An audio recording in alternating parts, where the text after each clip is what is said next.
How have you been? Where have you been? Is it a brand new year where you are? Or are you smack dab in the middle of another year that you're trying to escape? Boy, if that's not become the way of life, huh? Wow. So how do you know when the universe is speaking to you? Even my local preacher, Grown International, can't speak that answer. It's more than just a feeling, larger than an intuition. Paying close attention to the tiniest of things brings together all things. Which is why I daily write. My best ideas appear on paper weeks ahead of gaining access to taking a chance or an opportunity. The next step is reality. As a writer, you have to be careful, though. It's way too easy to write a story that won't happen. Then you end up wasting a lot of emotional energy trying to make it up because you're doubting again. You're shaming yourself. Now you have to deal with the letdown. What does this have to do with the universe speaking? Well, knowing in your heart and every step that all things were created by the universe. All things have a story and a purpose. All things deserve your respect, including the things that you don't agree with. That's where the learning begins. There's always a side of you that doesn't know the other side of you. Hey, it's Arrow. This is The Daily Mess, a chronological walkthrough in everyday world. I am a daily writer. I come to the universe and I say, what you got? What tree can I pick from today? Can we do strawberries instead? And then we write about it. Somewhere in that mess, there's going to be something that I can hold on to, that you can hold on to.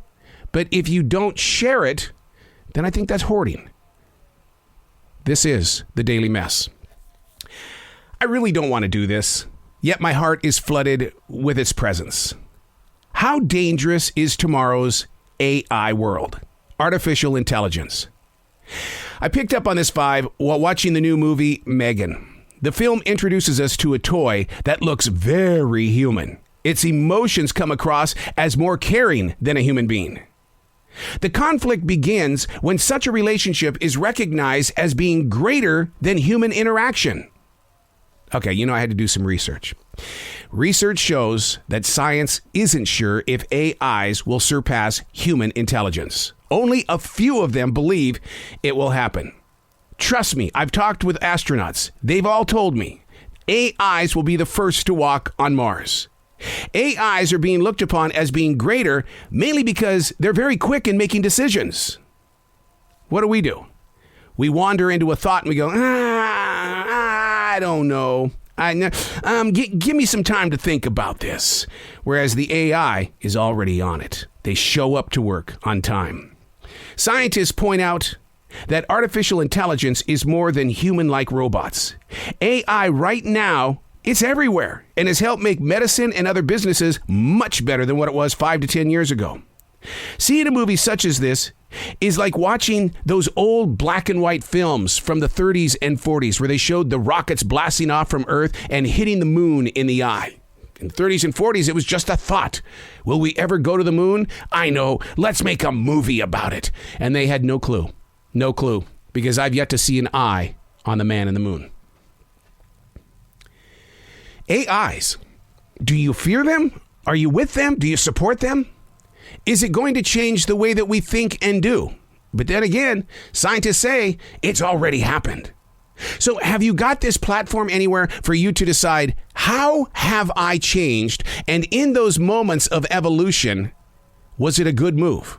Look at the way that the digital world changed each and every one of us. The smartphone, the iPod, streaming television. Someone told me the other day, why are these movie theaters closing? How often do you go to the movie? Well, maybe once a month, maybe once every other month. Right. Where are you getting your movie fix at? Hulu? Netflix? Okay, so you want to start all over with that first question?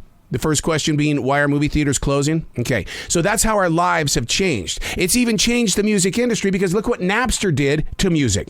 It made music readily available for you anytime without having to step into a Tower Records or even a Music Land. Do you remember when Walmart used to have just a ton of CDs?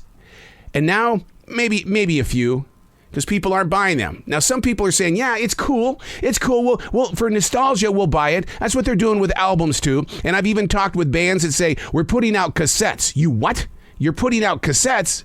Did the sun cool off or something? Because I know when I was a kid and I had cassettes, we would leave those things in the car, and all of a sudden it's like, oh, man, there goes $6.99 I'll never get back. All melted everywhere. AIs are everywhere. You're being watched even as we speak. I truly believe that Alexa is listening to us every moment we have her on, because it's amazing how I could be having a conversation with my wife and the product we're talking about suddenly shows up on Facebook. She's got our pattern down. She knows I want to know the temperature when I wake up in the morning. She knows I have to know what the weather's going to be. I can't get her to say, "Good morning, Jazzy." No, she wants to record me saying it. No, I can say it. I don't need somebody to say it for me. I also want her to say, "Ernie, shut up." That's my Blue Crown Con. You're very loud. So I guess I'm not going to worry about AIs until someone says, "Good morning, Jazzy," or "Ernie, shut up." I don't want to record it. I just don't want to record it. I'm Arrow, and that's The Daily Mess.